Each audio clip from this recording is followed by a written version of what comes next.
Hello and welcome to another episode of the Shusaku Study Project. This game is the first in a series of 4 games that Shusaku, at one down at 11 years old, or 12 maybe, is going to play against a 5-dan professional named Nakagawa Junsetsu. And it's going to be very interesting to see how Shusaku handles what Nakagawa has to throw at him. So as you can tell, this is a 2-stone handicap, and I should probably thank the people who contributed to this game for the Shusaku Study Project. So we have Bugcat, DE, and myself. All right, without further ado, let's dive right in. White approaches. Black steps back, very standard move. And then white jumps right in. Probably one of the very few sente moves on the board, along with the attachments. It's cool to note that this move here is one of the reasons we say play here, right? To make it harder for white to live whole hog here. But clearly they already knew that this was a possibility back then, so they had a different evaluation of the board, which meant they were more okay with this. Possibly in an even game, lack of komi might be an impact, but here, clearly there's no komi, black just has 2 extra stones, right?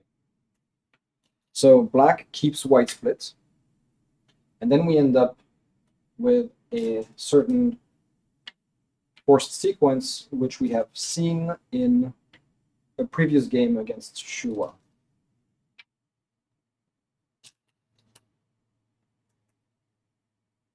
So there's nothing fancy or special to say about these couple of moves. This is just how this sequence works out. And what the impact of this sequence that now white is entirely sealed in, even though white does have forcing moves here and here. Now, black can descend at f2, and if black does, and white doesn't reply, black can kill the corner. So there is a move that might be forcing, depending on whether there's something bigger than this on the board. Now, at this point, white doesn't really want to step into this area because it gives black a chance to grow the wall. So white steps into the other corner first. And black ignores that because he doesn't need to play on this side yet, and plays a 5-3, which acts as a very far extension from the wall. And of course, a good 5-3 always creates potential complications in the corner. White plays on the 3rd line here. White wants to create a base, some kind of base of operation to fight from and be able to work with. So this is an opportunity. And black says, hey, can we play the taisha? I would like to play the taisha. So white says, okay, I'm okay with this. I'm all right, let's do this. Now, there's going to be a couple of things to talk about here in the taisha, but I don't want to make this a video about the taisha. I actually am looking at a couple of strong players to see if I can pay them to, actually I've only asked one right now, but I'm trying to see if I can pay a stronger player to do a kind of good in-depth video about the taisha for this project. Because I think it'll save all of the people who do the analysis work a lot of time to just know that the taisha is taken care of and is just one thing to look at if you want to know if there's a specific thing about a game to explore. So it is possible that by the time you see this video on YouTube, there's already going to be a taisha video on the Shusaku Study Project channel, but not at the time of filming. So now this move is kind of the first deviation that we have from the taisha, from the main line taisha as we know it. The main line taisha would go here. This move shows up only a couple of times, primarily in games against Shua or with Shua, like 2 or 3. It's played against Shua. Once it's played by Shua, and I think so. This is not a main line that existed that was very common. Let's put it this way: not a line that was very common. So yeah, there's a website called Waltheri, WALTHERI, that you can look at. That will tell you more about some of these variations. You can look into them. And Fire Skirts at the taisha was still being developed at this point, and all the Go houses had secret variations. I don't know why that's in quotes. They really were secret, that they would study deeply to have an advantage against other houses. Yeah, this was very much the time of. It was actually, in a way, something we danced with a little bit in current years with the AI variations, because you could study very deeply one AI variation, and then if somebody didn't know the same one you did, you could trick them 20, 30 moves in, right? Because you could have a complicated variation that they would have to respond with just correctly, and you could otherwise eke out a point or two, just get a better result. So this is absolutely something that comes into play a lot, and I'm sure that, I mean, this is against Shusaku, the Taisha comes up a lot. So I'm sure we're going to have more opportunities to talk about secret Taisha variations. I think most famously in the ear reddening game. So we continue the Taisha. Now white is going to seal in black here. Black is going to make, wait, hang on a second. I have jumped past a move. I'm terribly sorry about this. Let's see where we are. We are here. Black plays here. White plays here. Black absolutely responds to this move. I don't know why I thought maybe that didn't happen, right? So, yeah. There's too many stones on this board. Can we play a game that has fewer stones on the board? Like, I don't know, chess. And then we can jump here. And now black gets to extend. And white gets to turn. So now that we have this turn, black is sealed in. So black has to live with the group. And here we have ingest the stones move. How confusing. Othello is a good idea. Yeah, there's definitely fewer stones in Othello. Now here we have the first move that is really looked at as a mistake by Katago. And it's looked at as a mistake by Katago for the reason that we see in the main line, until Shusaku makes something else considered by Katago as a mistake. We'll talk about that when we get there. But so white chooses to extend here. So the reason this turns out to be a mistake is because black is able to follow a variation that allows black to seal in this group, which then means this group is a lot stronger in the center. But that does mean that you end up in a variation where white can start a running fight by cutting here. The AI would prefer that you cut here. And then this sort of continues a more normal pattern for the Taisha, where, you know, normal has great big quotes around it. But white connects, so black extends. Now white begins with a forcing move that black responds to before he jumps and prepares his eye space. And then black develops more strength by pressing the group. So now black is going to worry first about living over here. And then white is going to make his eye space. Now here is the sort of the quote-unquote mistake by Shusaku. What Katago would prefer here is this move. Katago would like black to completely seal in white, which is the result of the mistake that white playing here, because it removes the pressure on this group, right? Because there was less pressure on this group and didn't force the capture early, black is able to get a step ahead here. But there's two consequences of this. One is, hold on. I keep on going too fast through this. After the press,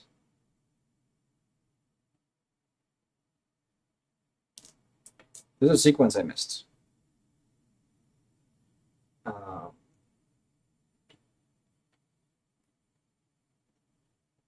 Right, so after the press, white plays the Atari, and that's why black has to captures.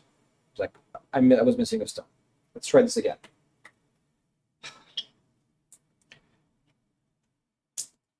Now you try doing this. You tell me how easy or hard it is. Okay, so let's go back to here. White plays this forcing move. Black responds to the forcing move.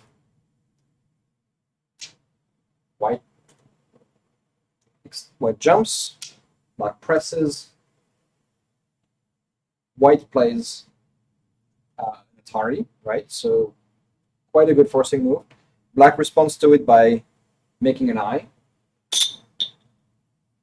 And then white makes, finally, the eye space that we talked about. Now we can talk about Shusaku's 3-point mistake according to Katago. Right? Katago wants this. There's two reasons why this is...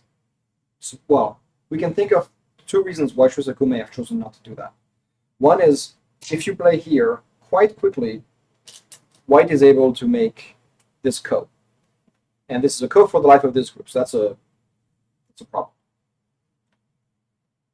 The other reason is because white can cut here and starts a running fight, can begin to really make something difficult happen in this area, and that's not a ton of fun. I've been told that if you know your group can make ko for life, it's only worth half the value to save it in go to like A17. Interesting. I think maybe, I guess that makes sense from an accounting perspective, but it does depend on the rest of the board, right? So to avoid all of this, and because black has a 2-stone handicap, so black is up in points, black keeps the game simpler and just makes life with his group. This allows white to not get sealed in, but it also, because it allows white to not get sealed in, it does put pressure on the actual eye space. It squeezes white in this area of the board. And because of this, black gets to jump on this side. Right now that this group has a base, black can start to poke at this other group. It's a bad ko for black because white gets to take first. Yeah. In this particular board position, probably not a very good, a difficult ko, I would say. Because black doesn't have a ton of, black has a couple of ko threats, I guess, but. All right, so we're here. We extend. Now white is going to poke at black's shape.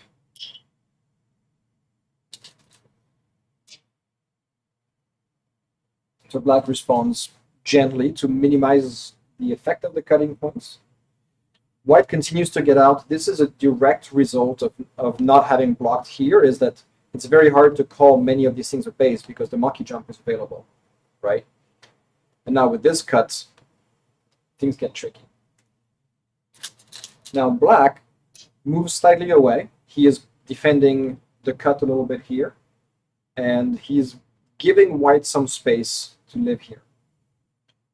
Of course, that's you'll notice that he chose to let this happen here, let this happen here. Black is very willfully developing this strength, and it's beginning to connect, right? Like the strength that black has in the center is a lot to reckon with already. Now black jumps and white jumps and finally has enough space under the group to claim a base. It also begins to contest slightly the connection between these two stones. So black is going to challenge the connection, and he's going to also threaten to actually capture the stones. He's going to threaten to capture again.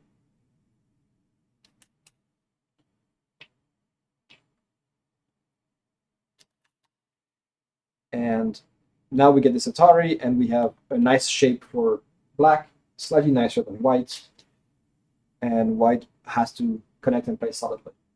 So now that black has thickness, and that white is pressed low, and all the groups are relatively settled,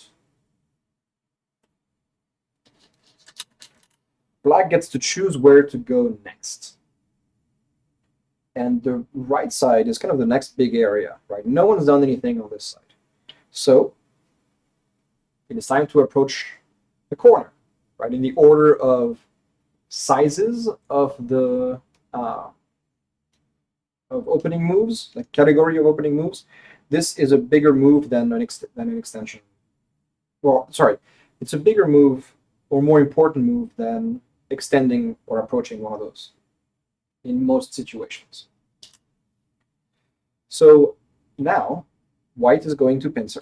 So it's always a little weird to see this 3-space pincer and call it a pincer because it's rarely tenuki. It's rarely tenuki. It is rarely sente because it's so far from the stone. But it is offering a direction shift, and it is aiming at reinforcing this stone and approaching here. So now the game is going to evolve a little bit. So let's take a look at what's happening on the board. Do a sanity check. Hello, Darius. Your message doesn't show up on the screen, but it's good to see you. So let's see. This is alive. This is alive. And this is alive. This is alive because it has some space to go here, but there's some things to consider here about black being able to capture and this stone being an Atari that threaten the ice space a little bit. This group has a cutting point, right? And there's a couple of forcing moves that can be leveraged, but this group is thick and is not in danger. This group is also thick, the white-black group here. It's got thickness, it doesn't have eyes, but it's all the way out into the center, so it's not a concern. Now 7, 8, 9, 10, like all of these groups, it's hard to call single stones groups of stones. In fact, it's sometimes dangerous mentally to think of it that way. But they just have simple properties of being near the sides and having ability to extend in directions and make bases. There's nothing special about them. If you've seen them before, you're okay, and if you haven't, you will. So black is going to attach for shape here, and white will sit into the corner, challenging black's easy life.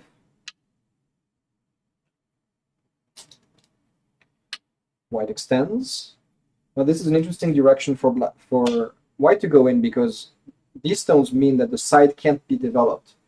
That's not terrible because you do want to challenge black's ability to develop. So if you make a stable group here, you're going to be able to begin to refute the strength. But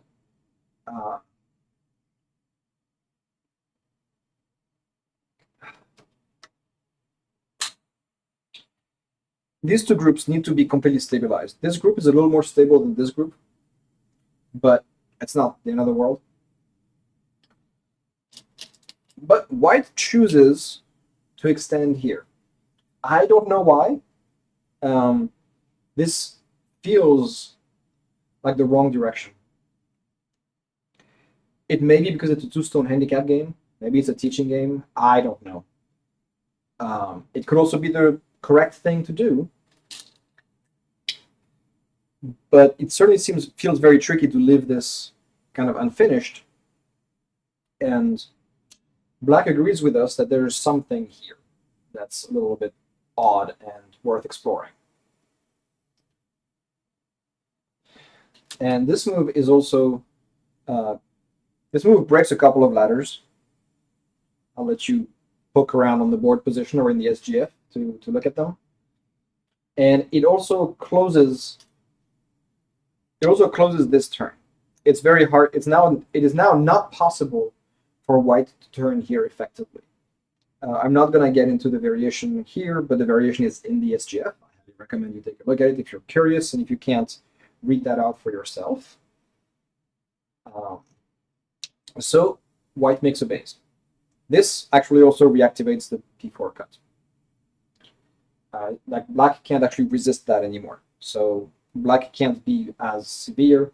Black has to find another solution. Now black closes the bottom, right? He's kind of working with these stones together. So he's going to prepare to make maybe a couple of points here, but really he's working on building this strength towards the center and keeping this group sealed.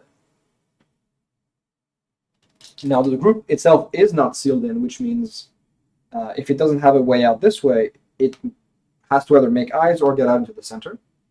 And getting out into the center is the way you can test strength for the rest of the game. So white turns, because you also are keeping black separated. I swear I'm going to get a sound effect, which is just the offspring. You gotta keep them separated. Just play that every time. I can't do it every time because you all would hate me. In fighting games, it would just be that. You just hear that every second. Now, one of the interesting things about the development this way is that as black is building strength, black is also beginning to threaten the base and the strength and the ability to develop of these two stones. So white necessarily is playing with fire to some extent here. So white's thumbs up, black blocks, white connects, black extends, and you see here these stones are beginning to work together. We have two stones here that are peeking into the center, so it's not like it's closed, but this is so much more than a moyo in the sense that it's not just developing a couple of stones here and there that you kind of have to make a fight for.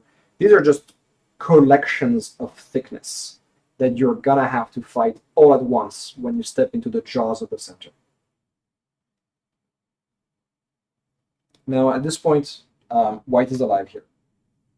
There's a couple of forcing moves left, but it's going to be hard to say that this group is dead. So white has to resist being sealed in as much as possible. Because again, you don't want to have this plus this plus this to fight. Right? This, okay. This, not okay.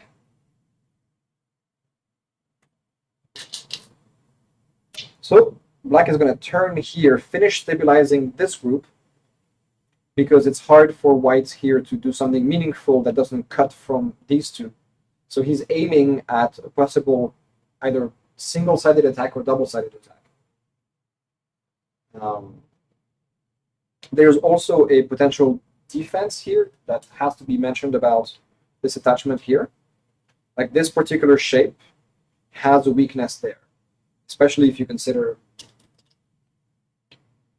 this position. This gets unpleasant really fast. If white gets these two stones, that becomes a real problem. So black makes sure he's able to make eye space, and as a result, if white attacks, white can only create a weaker shape that he will have to defend with. So some of the available forcing moves here, you got this turn, you got the clamp, you got, of course, the Atari. So these things are going to be things that black has available for later.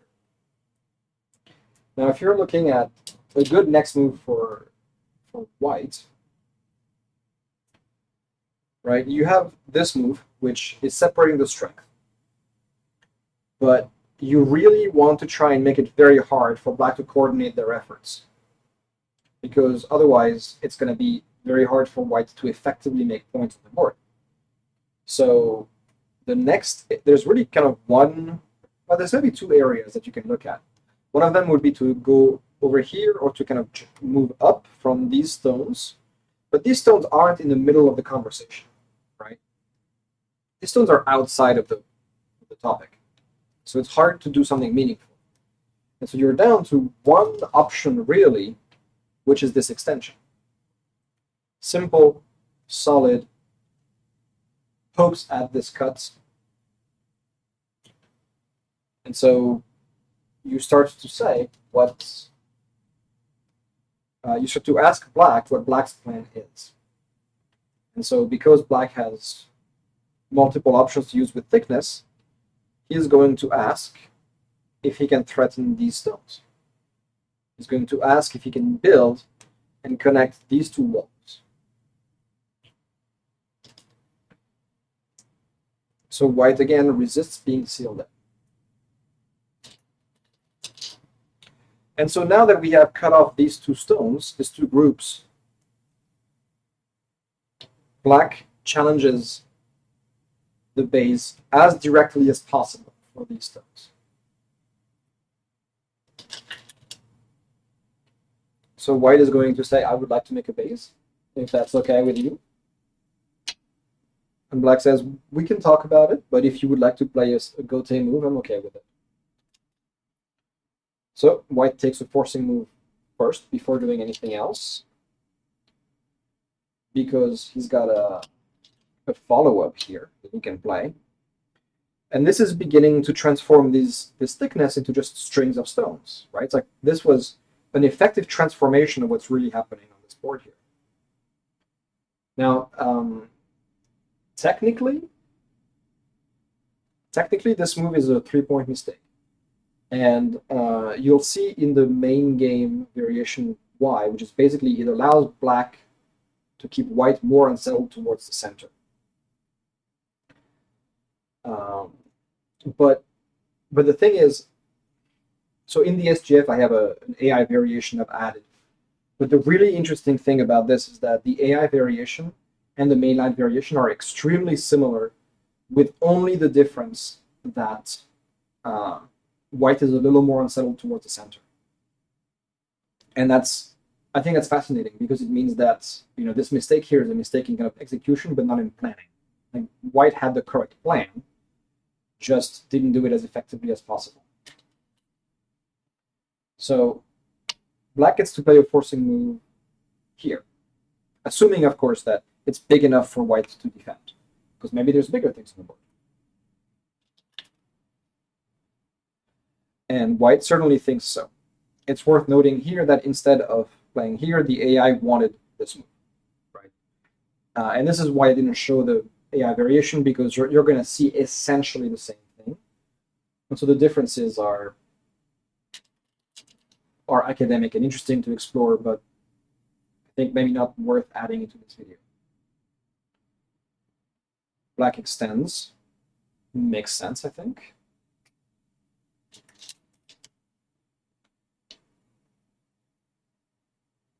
White Ataris. Black Ataris.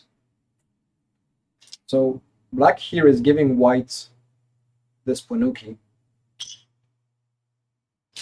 and trading this Ponuki for a group that has strength and also is really beginning to put pressure on this one stone. Now, this group here, the stone can get out. It could play at the 3-3 and just live very, very small, like 2 points, but just be alive, right? So there's a calculation of the weakness of this stone that comes into play here. Really, the effort is in making things surroundable and squeezable and managing the fight.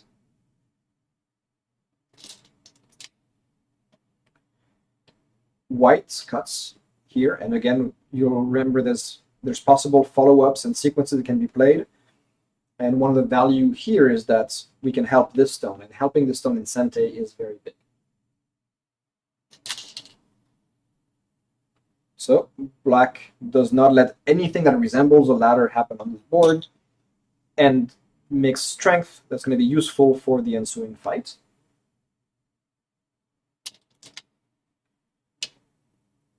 Now you remember we talked about this. This is no longer active because black right here, but the moves remain forcing nonetheless, because the next follow-up would be a problem. Black gets to play this move. So white extends, and then black connects. And this seems to be going okay for white. Not fantastic necessarily, but these stones are effectively helping this one. This stone is by itself now. So it looks like this is building some strength that might put some trouble in what seems to be black's plan.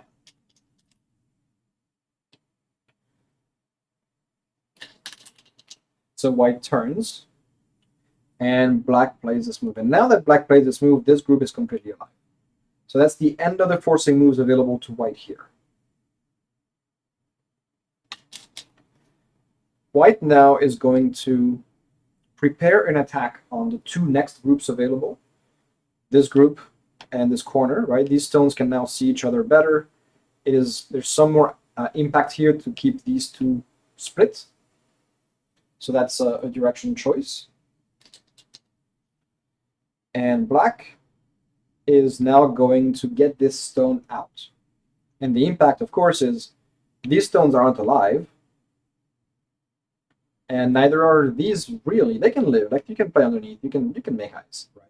But they're not alive yet. So you can pressure them a little bit. But really the most important thing is these stones are almost sealed in now. And black is continuing to develop center strength. So white has to challenge that. And white does. This is the most severe move to try and get into the center. White could try some things like this to, just get in the middle of this, like on the sector line. But it would be a problem because even if black just gets that, black's plan is working, right? So you can't give black that direction. So white contests that. Black says, this is the direction I want, can I have it? So white can't actually say yes that easily. Here we have a tiny sequence, tiny forcing sequence, which, because we can't afford to get sealed in here,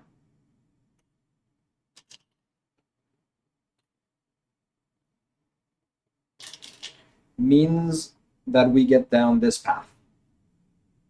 And we are a couple of moves past the end of the AI variation I was talking about. But in the AI variation, this group would be much more stable, and whatever happened in the center would be less important for white. So where are we here? We are at these exchanges, and we extended. Right. So now we continue. We have more forcing moves to play. White can't let black get that strength for free here, but black gets to extend further here. Now it's worth noting, while all this was happening, this group is beginning to get, I don't know, what's the word, surrounded? That's a thing to kind of consider and poke at. Maybe it's a fair trade. White takes this, black takes this, right? But it seems there's bigger things on the board right now than try to activate these captures. White challenges black's connection between this group and this group. So black jumps out into the center. And now we have a little bit of a mess here between these stones that aren't alive, that might be out into the center and might not. Although, I was just talking about how this group is almost sealed in. It turns out the AI now would like to play this move. And the variation it's looking at, and it's possible that the reason white didn't choose this is because this becomes a very complicated fight into the center. Again, not going to put the stones down on the board.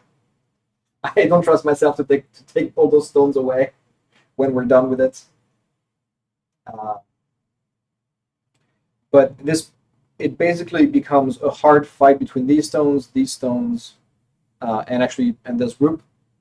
So white plays a move that is technically a 4-point mistake, where he just extends here and builds strength towards the center. It's possible that he saw this and wanted to play it. That's my guess. But wanted to stave off this fight, and so instead built more strength towards the center and hoped to be able to get back here. Black extends one more time. And then white cuts. And of course, with this cut, these stones have 1, 2, 3, 4 liberties. So you would begin to think white might be able to start attacking these.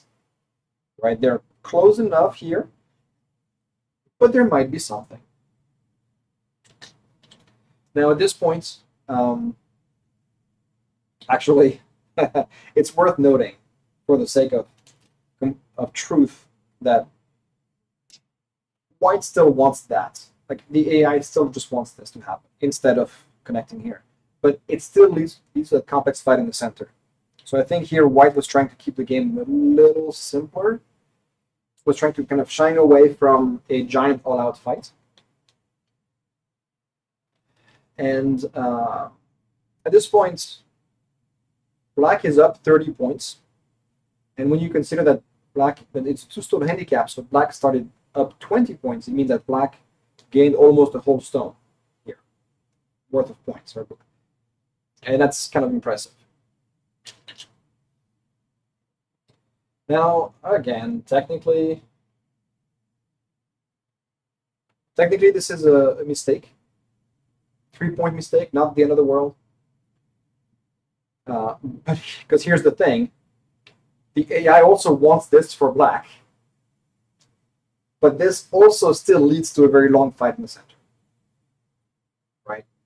So black does not need to make this long fight, complicated fight happen. Black is up 30 points. So black is going to choose a simpler path out that is going to just give him victory because he's got the points. Right? He doesn't need the complicated fight. I don't know why white didn't do this. Maybe white didn't want it. Maybe it's a teaching game. Maybe it's just a mistake. Or maybe white was comfortable. I don't know. So black extends here. Now we have another mistake. And here's the interesting thing is every time we look at the AI variations here, for white is making these mistakes over and over, and it seems like white is avoiding this fight. It really seems like that's exactly what's happening. But every single move white plays to do this is a mistake. Here, this is what white should do. White should honey here. White should get into this fight. But white doesn't. White plays here. And this turns out to be almost a 5-point mistake. So this is why I'm confused about what this game really is, because maybe there was a reason to avoid an all-out fight, maybe there wasn't, but it's hard to tell. You know, it's weird to see that he's doing the same thing. Katago at least is showing me that if you go down quote unquote the best move, you go down the massive chaotic fight, and every time white makes a mistake, white is not going down this chaotic fight route.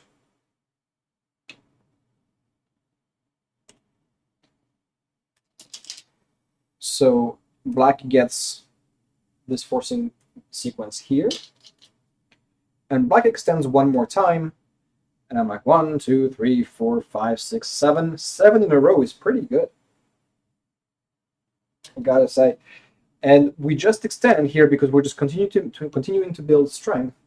And this is the simplest way to build this very, very big fight into not a fight as much as possible, is to just extend until you can surround effectively this or that. Like, black can afford to be patient here.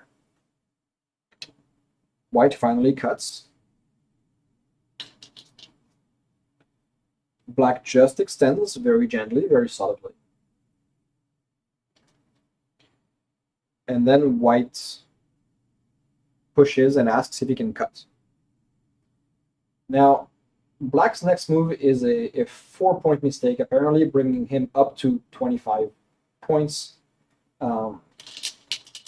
Katago would like to go down this path and kind of ignore what's happening around here.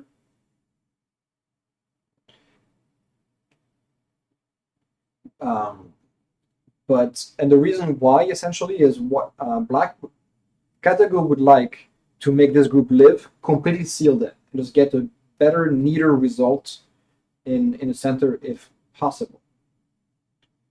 But instead, black plays here. And so with the mistake over here, this seems like the second time that we have a mistake made by Shusaku to not let a group just live, right? He could have just let the group live here, but sealed in. Instead, he chose not to. And here, he could let the group live, sealed in. He chooses not to. So it seems like he has this preference for keeping a group weak to be able to prod it a little further and kind of squeeze a little bit more out of the group. So white takes the option to get out. Black responds by pressuring these stones a little bit and keeping the connection up. White extends because now he's got this opportunity to maybe do something in the center with this group. And finally, now that all of that is done, black gets J3. So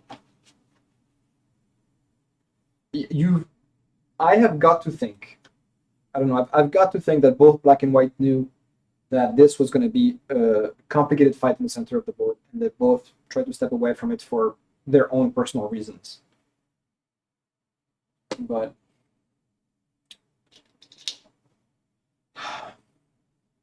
anyway, this is where we are now. Now, white makes another mistake here, like a 5-point mistake, according to Katago, and it brings brings the score up to black plus 37. So it's getting pretty terrible. We are at move 137. White plays here. This is a 5-point mistake. And Katago says this is the wrong direction because it gives black the opportunity to harass the K5 group, which is really kind of like this group. I probably should have called it this group. But the thing is, white, Katago wants this move. The thing is, this move essentially begins endgame, because now, basically after that, you're mostly down to territory plays. Like, there's a couple of things to resolve here, but they're really basically going to be resolved. And I think here, white is showing fighting spirit and is trying to pull a rabbit out of a hat somewhere. So black is going to challenge the entire plan by saying, I don't know what you're trying to connect to. I think things here might just be dead. So white says, can I have eye space, please? Now this move, again, is a 5-point mistake. We're at black plus 40. You know, it's really hard for white to find a good path forward here. So here we're looking at situations that will give white something to fight with, something to work with. Now the sequence here is one that black is choosing to poke at the shape as much as possible.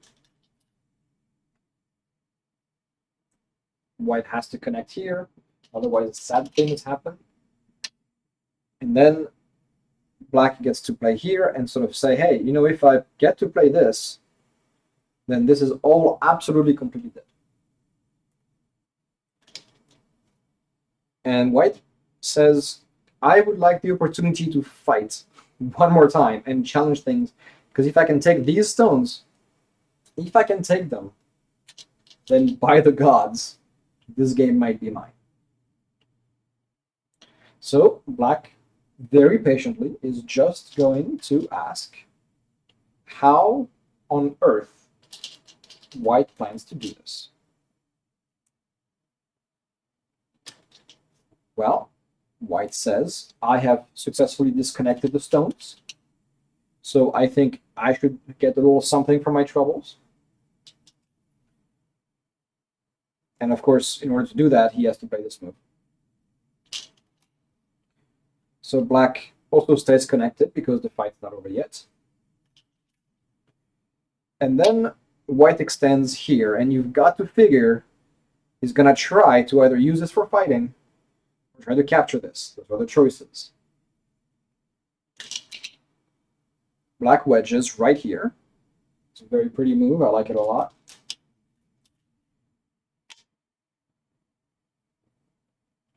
White Ataris. Black Ataris 2. Now here we have... Here, white saves the 3 stones. This is an 11-point mistake, and black is up 60 points now. I don't know why that happened. I don't know why white didn't just give up the 3 stones and do something else in the center. Whatever it was. I don't know, just like, you know, do something crazy. Cut. Play here. Just, you know, say, this is all mine. I get 12 points. I don't know why white did this. Except, of course, the only reason on this board that I can see is possibly the obvious one, which is now that if you play this, then these stones are still not connected to something alive. So it means, you know, it's a group, it has 2 liberties, and you can fight it, right? Maybe you can do something. So black takes the free Atari here to squeeze a little bit. The group has 1, 2, 3 liberties. And then black gets out right here.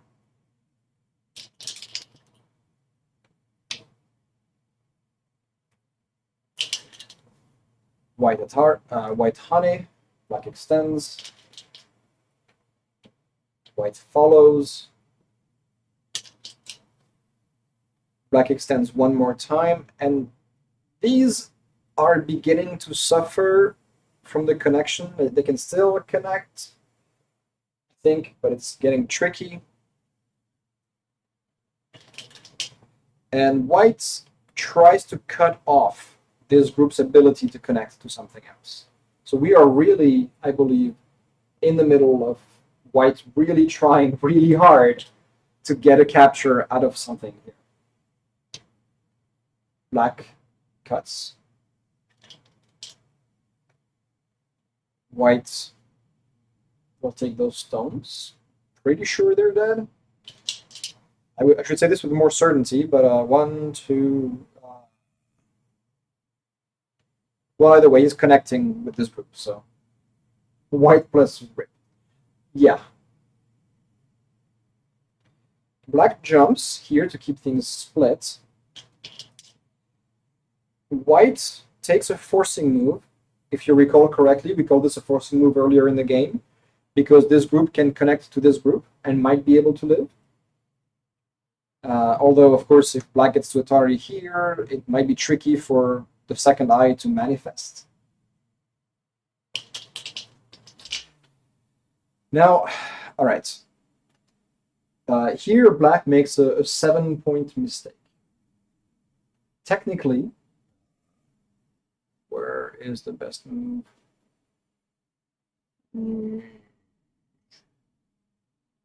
This.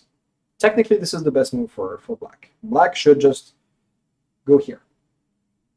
But black does not need to complicate anything further, because a lot of things are just dead on this board, so black doesn't care.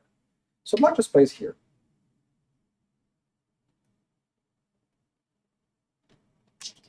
And white connects. Now, black's next move is a 10-point mistake, and he loses. He's now up only by 45 points. And he plays here. Now, this feels a lot like a please resign move. Like, hey, hey dude, this entire set of stones is dead. These stones are kind of dead. Can you resign? The AI, of course, still wants black to play here. White has more things to try. He's going to try and see if he can split. Maybe he can get this group out alive, connected here. Black says, no, I think I will try to make some points here, possibly.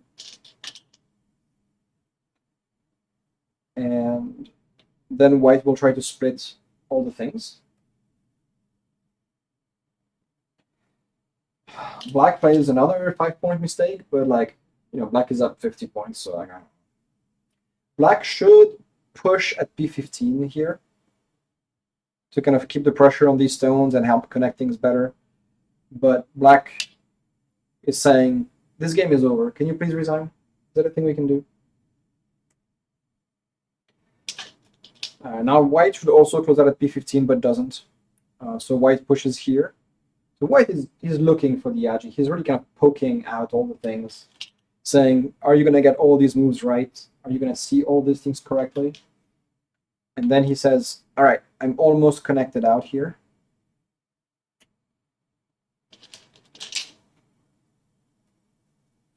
So black is going to ask if he can disconnect these two stones.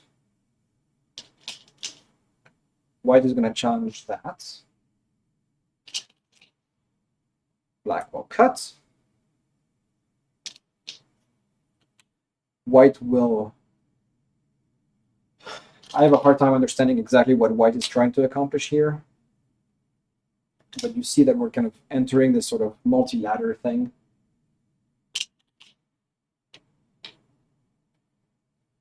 And white takes this to take this one stone, which gives him one eye, and then if he does take these stones, which is beginning to look very likely, he's probably alive in the center now.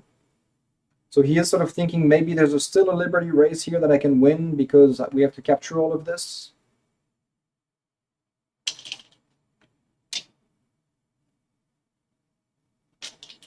But black continues to threaten to do terrible things.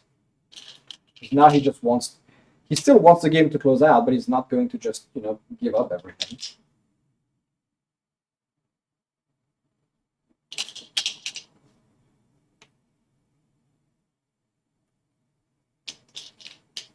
And then white Atari is here. And if we're going to keep on playing the endgame, black should capture here. That would be the next endgame move, capture this stone. But that's not what happens. Black plays another 10-point mistake. And he's going to close off this area here. And he basically says, can I have those 3 points? So this is another please resign move. Because, you know, black is up 50 points. And now white is fairly satisfied that there's absolutely nothing on the board to do. And white resigns. So, yeah, I hope you enjoyed this game. It's been a bit of a roller coaster with life and death and white's choices. It feels like white really tried to get like a really big thing going and it just didn't work out. But it also, I don't know. I guess it's hard. It's really hard to play the Gote moves to live when there's other things happening on the board, right? So, all right, let's put these stones away.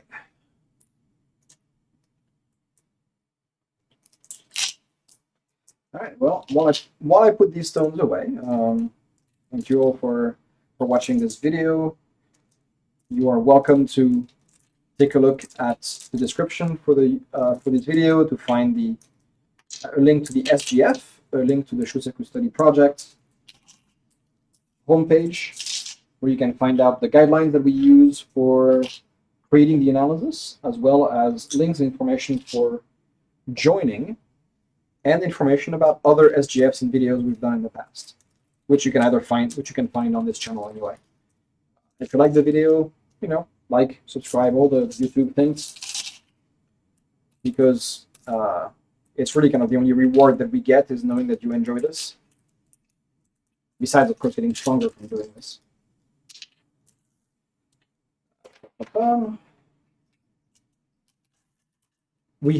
There's 3 more games against Nakagawa Junsetsu coming up, and they're all pretty interesting games.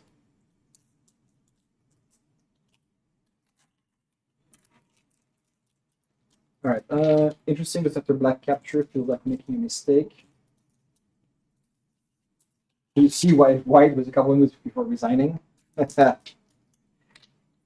I mean, you know, the thing with, look, I don't know enough about Nakagawa Junsetsu. There's a lot of the history that I haven't studied. So, so I don't know if he was kind of a weak 5-down professional, and he just made mistakes. But the fighting spirit is a real thing, right? Like you can know you're far behind and kind of refuse to resign because you want to play out everything that you see as being possibly a thing you can play out on the board. Like I get that, but at some point you have to accept that all the agi is gone, right? All right. Thank you, everyone, and see you in the next